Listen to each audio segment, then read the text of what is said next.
ചേലക്കരയിലെ ചെക്കന്മാരൊക്കെ ഇപ്പൊ ക്ലാസ് ആട്ടാ. അതിനൂതന ഹൈടെക് സാങ്കേതിക വിദ്യകളോടെ വൻ നഗരങ്ങളെ പോലും വെല്ലുന്ന സൗകര്യങ്ങളുമായി നമ്മുടെ ചേലക്കരയിൽ naturals beauty parlour, doctors tower, near bus stand, Chelakkara.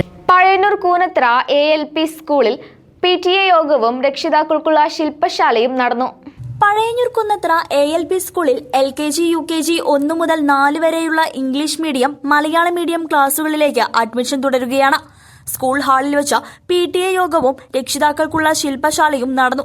ഗ്രാമപഞ്ചായത്ത് അംഗം KM അസീസ് ഉദ്ഘാടനം നിർവഹിച്ചു.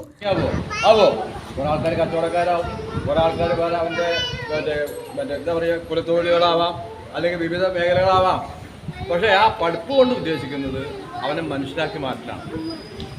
അതിന് ഇത്തരം സർക്കാർ വിദ്യാഭ്യാസ സ്ഥാപനങ്ങളുടെ കഴിയും, സ്വകാര്യ സ്ഥാപനങ്ങളിൽ കഴിഞ്ഞോളുന്നില്ല. അവിടെ പഠിപ്പിക്കുന്നത് പലപ്പോഴും ചിലപ്പോൾ മതമായിരിക്കാം, ജാതിയായിരിക്കാം, മറ്റ് സമ്പത്തിനെ കുറിച്ചായിരിക്കാം, മറ്റ് ഇതര സ്വഭാവങ്ങളായിരിക്കാം. പക്ഷേ ഈ സർക്കാർ വിദ്യാലയങ്ങളിൽ മനുഷ്യനാക്കാനാണ് അവൻ ആദ്യം പഠിപ്പിക്കുന്നത്, അല്ലേ? വേറെ വല്ലതും പഠിപ്പിക്കാറുണ്ടോ? അവൻ്റെ മനസ്സിൽ വേറെ വല്ല ചിന്ത വരാറുണ്ടോ? നീ പഠിക്കുന്ന കാലത്തൊക്കെ വല്ല വ്യത്യാസങ്ങൾ ഉണ്ടാവാറുണ്ട്? പഠിക്കണതിൻ്റെ ഇടയിൽ നീ വലുതാണ്, ഞാൻ ചെറുതാണ്, അല്ലെങ്കിൽ നീ ഉയർന്ന ജാതി, ഞാൻ താഴ്ന്ന ജാതി, അങ്ങനെ വല്ല ചിന്തയുണ്ടോ? ഇപ്പോൾ അതുകൂടി വരാൻ തുടങ്ങി. അതിൻ്റെ കാരണം എന്താ? നമ്മൾ ഈ പൊതുസമൂഹത്തിൽ നിന്ന് മാറി ഇത്തരം മറ്റേ ചിന്തകളിലേക്കും ഘട്ടങ്ങളിലേക്കും പോയാൽ കുറേ മാറ്റങ്ങളും നമ്മുടെ സമൂഹത്തിലുണ്ടായിരുന്നു. അപ്പോൾ ഞാൻ പറഞ്ഞു വന്നത്, നമുക്കെപ്പോഴും വെക്കാൻ ഏതാണ്ടാവുക? നമ്മുടെ കൈ, അല്ലേ? നമുക്ക് തലവേദന വന്നാൽ ഏത് കൈ വെക്കുക, അല്ലേ? അതിന് സർക്കാർ സ്ഥാപനങ്ങളെ നിലനിർത്തുന്നത് ആരാവശ്യമാണ്? പേരുകൊണ്ട് മാത്രമാണ്. PTA president Aruna അധ്യക്ഷയായിരുന്നു.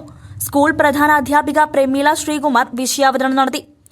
രക്ഷിതാക്കൾക്കുള്ള ബോധവൽക്കരണ ക്ലാസും വിദ്യാർത്ഥികൾക്ക് പുസ്തക വിതരണവും ചടങ്ങിൽ വെച്ച് നടത്തി.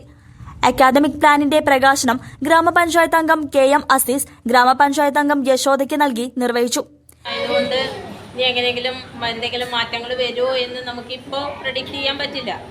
എന്തായാലും നമ്മൾ 2-ാം തീയതി തുറക്കുന്നു എന്ന രീതിയിൽ തന്നെ മുന്നോട്ട് പോകുന്നത് നമ്മുടെ OSA പ്രവർത്തകരെയും നമ്മുടെ ഹസീക്കയും അതുപോലെ ശ്വേത മെമ്പറേയും നമ്മളെല്ലാവരും ചേർന്നുകൊണ്ട് നമ്മുടെ കുട്ടികളുടെ പ്രവേശനോത്സവം ഏറ്റവും മനോഹരമായി അവരുടെ ജീവിതത്തിൽ എന്നെന്നും ഓർമ്മയിൽ നിൽക്കുന്ന ഒരു ദിവസമാക്കി മാറ്റാനുള്ള എല്ലാ തയ്യാറെടുപ്പുകളും ഞങ്ങൾ നടത്തിയിട്ടുണ്ട്. കൂടെ നിന്ന് നിങ്ങളെല്ലാവരും അതിനൊരു വൻ വിജയമാക്കി മാറ്റി തീർക്കണം എന്നാണ് എനിക്ക് ഈ അവസരത്തിൽ നിങ്ങളോട് പറയാനുള്ളത്. പിന്നെ നമ്മളെ രക്ഷാകർതൃ ബോധവൽക്കരണ ക്ലാസ്സിൻ്റെ തുടർച്ച എന്നുള്ള രീതിയിൽ ഞാൻ പറയുകയാണ്. നമുക്ക് നമ്മുടെ CCV ന്യൂസ് പഴയന്നൂർ.